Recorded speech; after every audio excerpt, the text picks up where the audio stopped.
Wall Street might do even better if the Federal Reserve cuts interest rates. The president was pretty clear yesterday, put out this comment: Jerome Too Late Powell must now lower the interest rate. Is it reasonable to give them a bit more time to draw conclusions about what's happening here?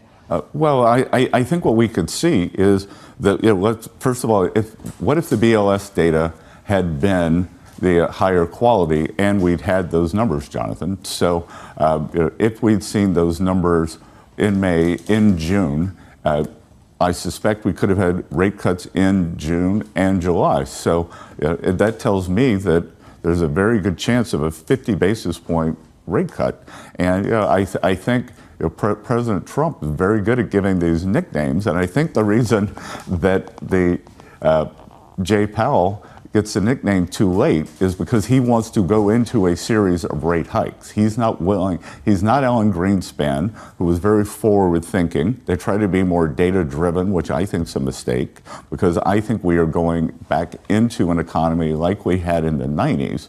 So, it's just very old fashioned thinking.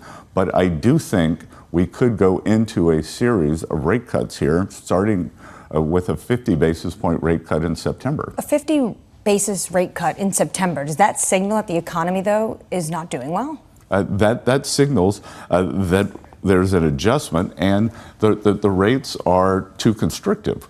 If you look at any model, that we should probably be 150, 175 basis points lower. So I think the committee needs to step back. I think probably one of the most politicized governors just went off the board, and that she was very, very political, I believe.